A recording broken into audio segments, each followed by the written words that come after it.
Fala, advogado, tudo certo? Meu nome é Edmilson, sou advogado trabalhista há 10 anos e aqui a gente só fala sobre prática trabalhista. Nessa aula aqui você vai entender um erro que é muito comum nos advogados, tanto de reclamada pela empresa, quanto de reclamante, que é o ex-empregado, nas ações trabalhistas. Vamos dar uma analisada nesse caso, que é um bom exemplo para você perceber, perfeito? Então, beleza. Na petição inicial, vamos dar uma olhada aqui. O advogado ele pede as horas extras. Vamos dar uma olhada aqui. Das horas extras. Reclamante trabalhava de segunda a sábado, das 8 às 20 horas, e domingos alternados, também no horário das 8 às 20, com média de 30 a 1 hora de intervalo. A reclamada não pagou corretamente as horas extras no referido período, então é devido tanto às horas extras quanto os reflexos. Vai pedir aqui os reflexos.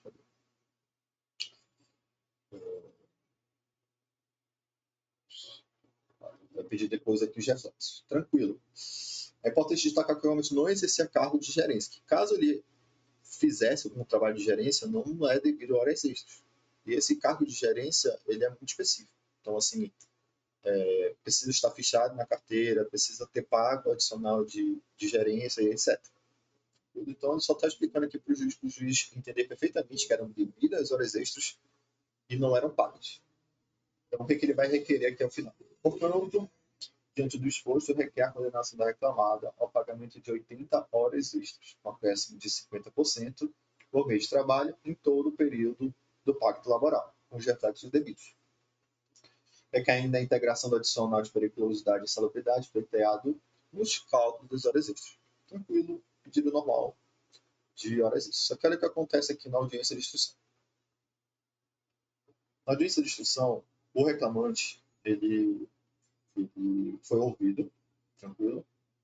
Fala que quando o juiz pergunta sobre a jornada de trabalho, ele comenta que iniciava as atividades das 8, embora tivesse que parar às 18, e trabalhava, na verdade, até as 20 e 21. Eu confesso que aqui eu acho que está uma redação meio ruim, pediria para ter adequado até para evitar qualquer tipo de prejuízo. Né? Mas como tem gravação hoje em dia, que vale a gravação no final das contas. E aqui ele fala que tinha 2 horas de almoço. Importante ressaltar, né, que a petição inicial ele afirma que só tinha 1 hora de almoço. Então aqui ele muito provavelmente já perdeu esse pedido.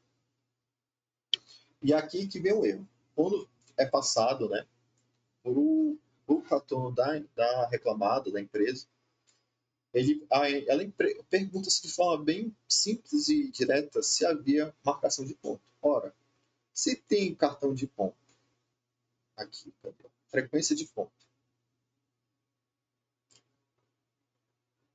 E o ponto a gente fala que é digital, então tipo, nem assinatura precisa. Tranquilo? Tem uma mínima variação aqui, então é presumido que tem cartão de ponto. Quem tem o ônus de desconstituir esse cartão de ponto é o reclamante. Tranquilo? Então, do lado da reclamada, os cartões de pontos juntados, tendo variação aqui, como a maioria dos casos tem, e etc., quem tem que comprovar isso é o reclamante da desqualificação do cartão de ponto. Só que ela faz uma pergunta que existia cartão de ponto que batia a marcação, que a marcação do ponto existia, porém não era o depoente quem batia. Que quem batia era uma moça da empresa que ficava em São Paulo. Ou seja, essa informação não tinha aqui. Não tinha aqui com as perguntas da empresa.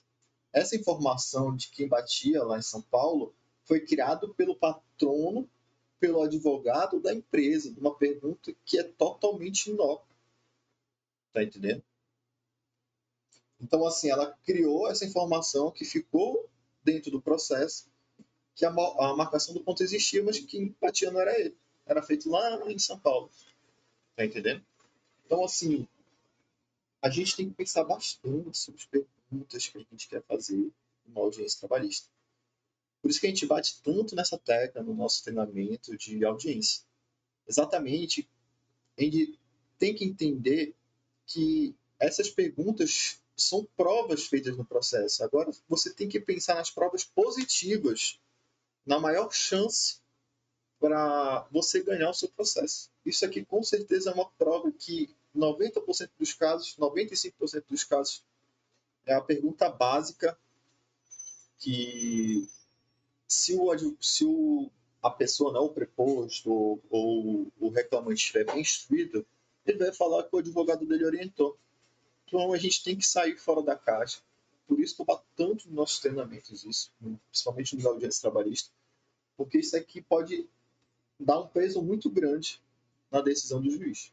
Então, na próxima vez que você estiver numa audiência pensando se deve ou não fazer a pergunta, você tem que ponderar várias coisas. Pô, isso aqui é uma resposta fácil? Como é que eu posso fugir um pouco do óbvio para evitar essa resposta aqui programada? Tranquilo? Exatamente para a gente evitar de produzir prova desfavorável nas ações.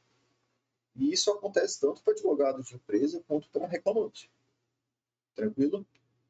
Então, basicamente é isso. Eu entendo que isso aqui é um erro que é muito grosseiro e até ocorre por advogados experientes. Isso. Então, preste atenção na sua próxima ação. E se você quiser se profissionalizar para entender realmente como fazer perguntas, como instruir seu reclamante ou seu preposto e todos os pontos de processo trabalhista, confere aqui os links da descrição que com certeza vão te auxiliar em qualquer fase da sua área trabalhista. Se você tiver alguma coisa para agregar, coloca aqui nos comentários que com certeza vai engrandecer aqui o debate sobre o tema. Tranquilo? Valeu e falou!